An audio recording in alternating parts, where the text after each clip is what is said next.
hacer una oración también, sobre todo para que el Señor me conserve la voz para poder predicar en esta mañana.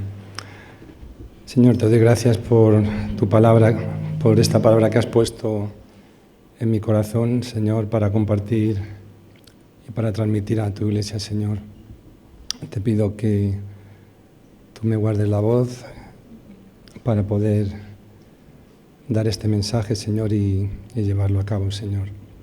Gracias te doy en el nombre de tu Hijo Jesús. Amén. Pues vengo preparado con agua, con caramelos. Si veis que interrumpo un poco la predicación es que lo necesito realmente.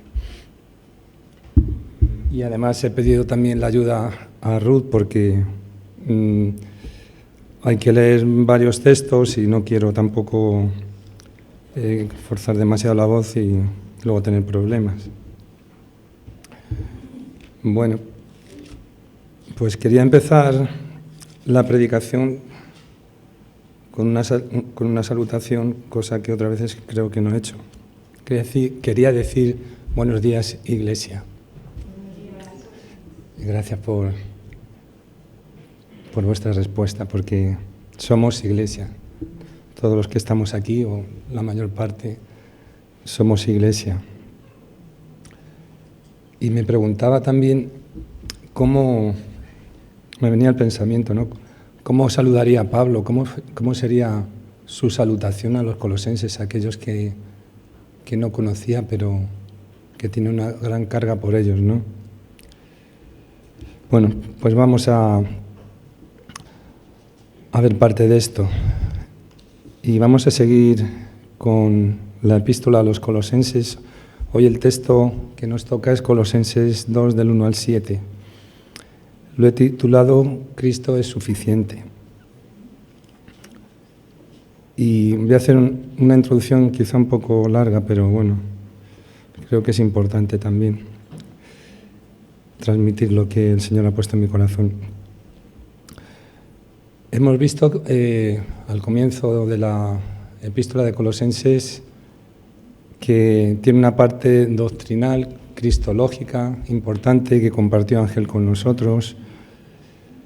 También Javier en la introducción nos compartía que hay cosas profundas, pero bueno, que tampoco son difíciles de entender. Y esta epístola también tiene una parte pastoral de exhortación a los colosenses porque se estaban introduciendo unas creencias falsas que estaban poniendo en peligro la vida de la Iglesia. Y luego también tiene una parte más práctica de enseñanza de cómo tienen que comportarse los colosenses, de las actitudes correctas que tienen que tener, que eso lo iremos viendo en los próximos domingos, los próximos textos. Podemos decir que podía ser un modelo de iglesia. Colosenses tenía una enseñanza que era doctrinal y también una más práctica en cuanto a la manera de cómo tiene que andar o caminar una iglesia, cómo tienen que comportarse, ¿no? De hecho, Pablo, en su oración, en el capítulo 1, ora por ellos para que anden como es digno del Señor, creciendo en el conocimiento del Señor, la parte doctrinal, digamos, y llevando fruto en toda buena obra, que es la parte más práctica. Esta epístola tiene bastante similitud con Efesios. Creo que algún predicador o hermano que ha predicado lo ha mencionado, y es que las dos están fechadas más o menos en la misma fecha, entre los años 61 y 62 después de Cristo, y Pablo se encontraba en la misma situación de cautividad, ¿no? Y ambas epístolas se enfatizan en términos similares como plenitud, misterio, que lo vamos a escuchar más de una vez y ya lo hemos escuchado. También sabiduría y conocimiento juegan un papel importante en el pensamiento de Pablo a la hora de escribir estas epístolas. Y también es importante resaltar que los colosenses no tenían todavía la palabra completa como la tenemos nosotros, por lo cual quizá estaba más expuesto a sufrir pues ataques o enseñanzas erróneas, enseñanzas peligrosas para su iglesia y para su vida. Dicho esto, quisiera también mencionar aspectos muy importantes que se han comentado aquí en cuanto a la cristología, ¿no? O la doctrina de Cristo. Y uno de ellos es la superioridad de Cristo. Y Ruth nos va a leer el texto que ya hemos leído en Colosenses 1:16. Porque en él fueron creadas todas las cosas, las que hay en los cielos y las que hay en la tierra, visibles e invisibles, sean tronos, sean dominios, sean principados, sean potestades, todo fue creado por medio de él y para él. También hemos visto la preeminencia de Cristo.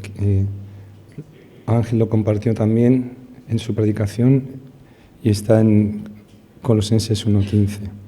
Él es la imagen del Dios invisible, el primogénito de toda creación. Jesús le dijo en una ocasión a Felipe: tanto tiempo hace que estoy con vosotros y no me has conocido, Felipe. El que me ha visto a mí, ha visto al Padre. ¿Cómo pues dices tú, muéstranos al Padre? Por lo tanto, Jesús, Cristo, es la imagen del Dios invisible, el primogénito de toda creación, el que tiene preeminencia. También en 1:17 podemos leer: y Él es antes de todas las cosas, y todas las cosas en Él subsisten. Y Él es la cabeza del cuerpo, que es la Iglesia. Él que es el principio, el primogénito de entre los muertos, para que en todo tenga la preeminencia. O sea, tiene la preeminencia, tiene un lugar superior sobre la creación y también sobre nosotros, sobre la Iglesia. También hemos leído que Él es el principio, el que va primero, el que nos precede. Como dice en Juan también, anunciándoles su partida, decía: pero vosotros me veréis, porque yo vivo, vosotros también viviréis. Él subió ya al cielo y es el que nos va abriendo camino. Él es el que va primero, el que nos precede. También otro aspecto importante que quiero resaltar es la plenitud de Cristo y la plenitud del creyente en Cristo, que también hay dos textos que va a leer Ruth. Por cuanto agradó al Padre que en Él habitase toda la plenitud, porque en Él habita corporalmente toda la plenitud de la divinidad, y vosotros estáis completos en Él, que es la cabeza de todo principado y potestad. Y por último, algo que vimos también en el texto que compartió Ángel: hemos sido reconciliados con Cristo. Y por medio de Él reconciliar consigo todas las cosas, así las que están en la tierra como las que están en los cielos, haciendo la paz mediante la sangre de su cruz. Él anuló el acta de los decretos que había contra nosotros, que nos era contraria, y la quitó de en medio clavándola en la cruz. Este último texto no lo hemos visto, pero seguramente lo veamos el próximo día o el siguiente.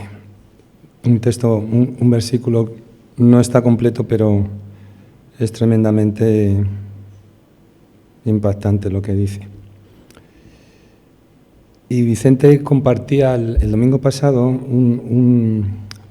dentro del texto que le tocó un versículo que daba lugar a interpretaciones erróneas, ¿no? Era el 1:24, que dice que, decía Pablo, que cumplo en mi carne lo que falta de las aflicciones de Cristo por su iglesia, que es la iglesia. Esta interpretación errónea apareció en la doctrina católica como una necesidad de lograr méritos, como que faltaba algo en el sacrificio de Cristo para que fuera completo. Fue Clemente VI, promulgando la bula papal Unigenitus, quien echó texto de mano de este texto, para apoyar estos argumentos, cosa que todo el Nuevo Testamento rechaza completamente. Y con todo esto que he expuesto hasta ahora, podemos llegar al título del mensaje que he escogido, que Cristo es suficiente, en el sentido más amplio con respecto a la salvación y a la vida del creyente. Y vamos a leer el texto. He escogido la versión Dios habla hoy porque creo que es más fácil de entender, porque aparecen conceptos que luego lo diré, bueno, ya algo he comentado, de misterio, conocimiento, sabiduría, que no es tan fácil de entender aquí, creo que es más entendible. ¿Puedes? Pues quiero que sepan que estoy luchando duramente por ustedes, por los de la Odisea y por todos los que no me han visto personalmente.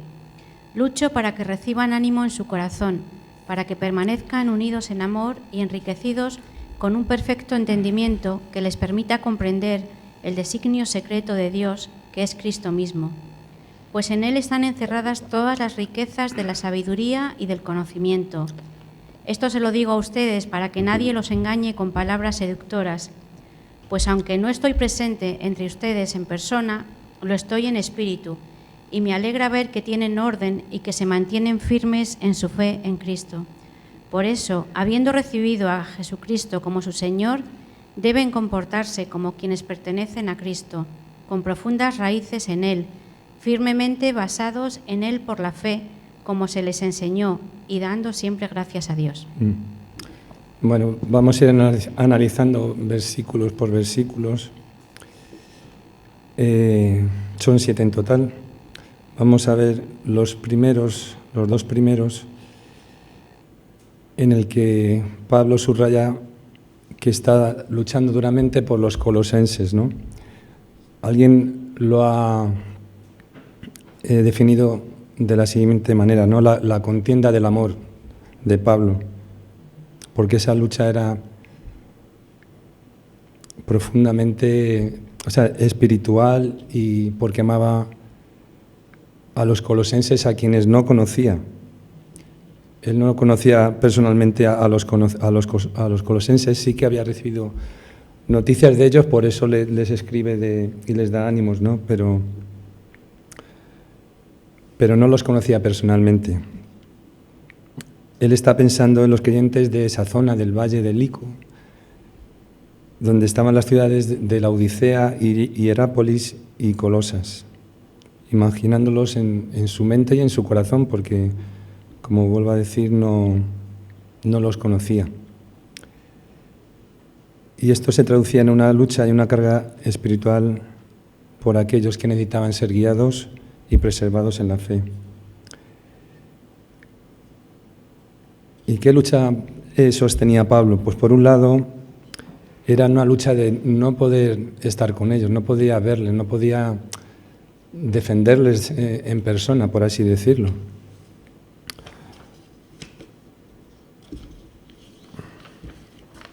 Y por otro lado, quería protegerles del peligro que les acechaba en forma de falsa enseñanza, de desviación de la verdad. Luego, en los próximos capítulos y versículos veremos las desviaciones que tenían estos falsos maestros, ¿no? Realmente eran cosas fuera de toda la verdad, de todo lo que es la verdad del Evangelio. Y Pablo no cesaba de orar por ellos para que fueran llenos del conocimiento de la voluntad de Dios en toda sabiduría e inteligencia espiritual. Él quería que estuvieran firmes y con una doctrina clara, ¿no?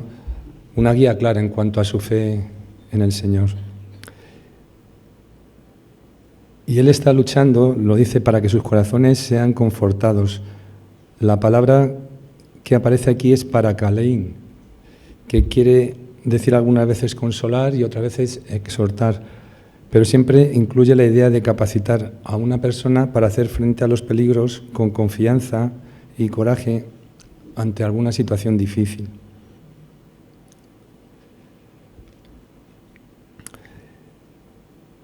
Y ya en los versículos siguientes vemos como Pablo hace un uso continuo de palabras como plenitud, misterio, entendimiento, riquezas, conocimiento y sabiduría. Algunos comentaristas opinan que podría ser para refutar con los mismos términos a aquellos falsos maestros que se estaban introduciendo con esas falsas enseñanzas, ¿no? Era un buen argumento o algún buen planteamiento para refutar o contrarrestar los ataques, digamos, a la verdad que estaban sufriendo, usar los mismos términos. Quizá la palabra que menos comprendamos sea misterio, ¿no?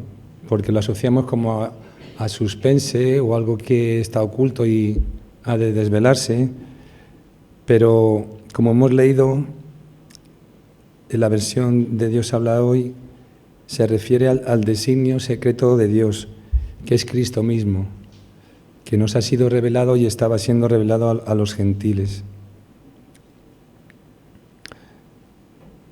En Hebreos dice que los profetas hablaron a los padres de muchas maneras, pero que Dios ha hablado en los últimos tiempos por su Hijo, a quien constituyó heredero de todo.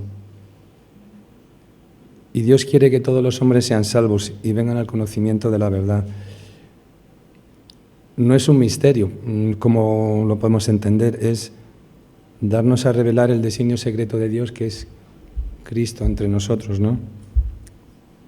Los colosenses estaban en peligro de preferir un supuesto conocimiento humano especial en lugar del conocimiento que procede de Cristo, donde están escondidos los tesoros. Aquí dice los tesoros, o sea, algo muy valioso. Riquezas, dicen en otras partes, como he comentado. Están escondidos los tesoros de la sabiduría y del conocimiento. Ese era el temor que tenía Pablo, que la iglesia de Colosas se desviara de lo que es la verdad del Evangelio, ¿no? Y acá aparece por primera vez lo que estaban haciendo estos falsos maestros. Estaban introduciendo palabras persuasivas, o en la versión Dios habla hoy dice palabras seductoras que caen bien al oído y que pueden tener la fuerza de desviarnos de la verdad. Algo que te seduce es algo que te cautiva de alguna manera y te puede llevar a lugares donde no deseabas estar. Y esta falsa enseñanza era una especie de sincretismo religioso, o una mezcla, en el que se mezclaban por un lado el judaísmo, la filosofía griega y el ascetismo. Lo vamos a ver también en los próximos textos, todas estas particularidades que tenían estos falsos maestros y que querían introducir y desviar a los colosenses, que era, como lo veremos, una iglesia ejemplar. El verdadero peligro que se planteaba con esta enseñanza es hacer creer a los colosenses que Cristo no era suficiente para poder alcanzar la salvación y tener una verdadera relación con Dios, que era necesario otro tipo de intermediarios o recurrir a otros elementos y creencias para que un creyente estuviera completo en Dios. Pablo en esta epístola desarrolla su enseñanza cristológica, como hemos visto, y algunos comentaristas dicen que en ninguna otra epístola Pablo hace tanto énfasis en exaltar a Cristo y ponerle en preeminencia, como hemos visto, y por encima de cualquier otra cosa. Una verdadera iglesia debe ser cristocéntrica y por consiguiente su enseñanza y doctrina tiene que ser cristológica y basada siempre en la verdad del Evangelio. La mejor defensa para combatir los errores y las falsas enseñanzas y doctrinas no es tanto combatir contra ellas, sino permanecer firmes en la verdad del Evangelio, afirmados y arraigados. No es tanto luchar contra la mentira, sino estar afianzados y fortalecidos en la verdad. Más adelante, en el versículo 5, Pablo alaba el orden y la firmeza de los colosenses. Se gozaba viendo ese orden y esa firmeza. Que estas palabras están sacadas de un contexto militar. O sea, son palabras que se empleaban en el griego en un contexto militar. Por un lado está orden, que es taxis, que tiene relación a lo que conocemos hoy por taxi, aunque no lo parezca, pero yo me molesta en buscar el significado, vamos. Dice que, bueno, la palabra taxi en cuanto al vehículo de servicio público. Dice, procede del apócope de la palabra francesa taxímetro, originaria de dos términos griegos, taxi, que significa orden, que es lo que aquí quiere decir, y metrón, que significa medida. Y significa orden y tiene la idea de,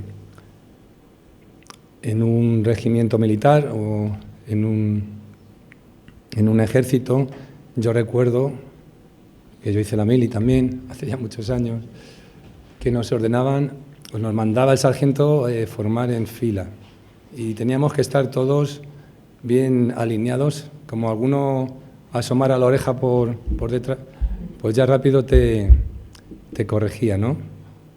O sea que tiene ese significado de orden. Y Dios es un Dios de orden, todos lo sabemos. Donde hay orden no hay desorden, pero donde hay desorden cualquier cosa se puede colar e infiltrarse y pasar desapercibida. Por eso es tan importante tener orden y sobre todo en una iglesia también. Y la otra palabra, traducida por firmeza, que es estereoma, quiere decir un baluarte sólido o una falange, pero no es una falange como el dedo. Es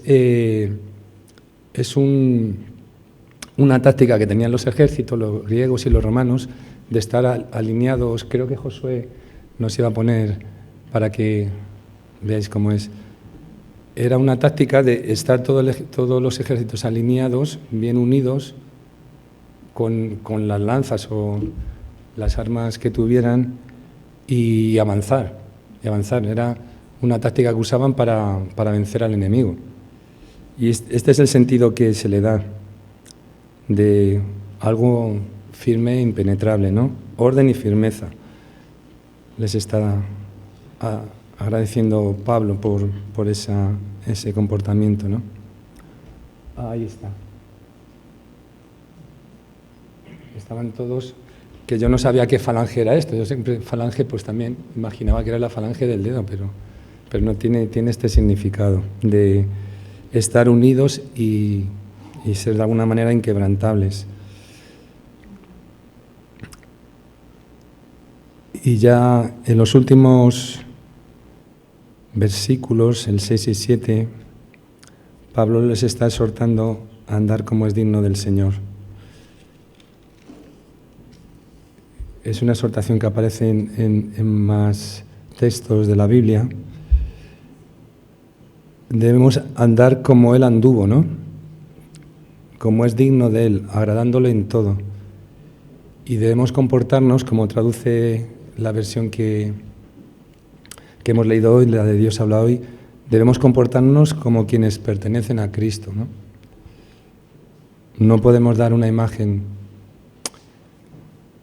que no sea la de pertenecer a Cristo, ¿no? No podemos dar un mal testimonio o no debemos dar un mal testimonio. La verdadera Iglesia se mantiene firme en la fe que ha recibido, arraigados y sobreedificados, confirmados en la fe conforme hemos sido enseñados.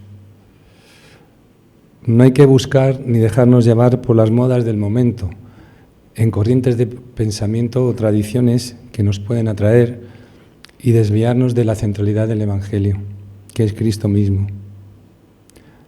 No hay nada que añadir ni nada que quitar al Evangelio de Cristo.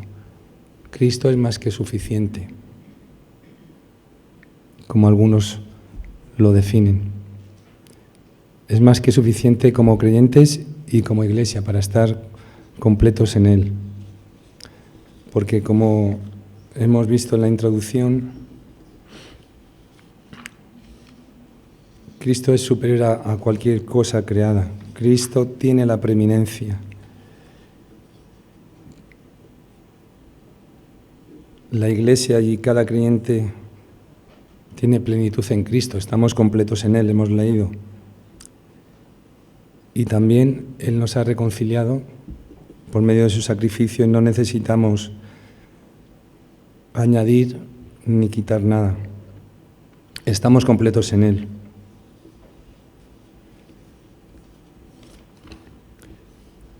Y esto era lo que quería compartir con vosotros, ¿no? Que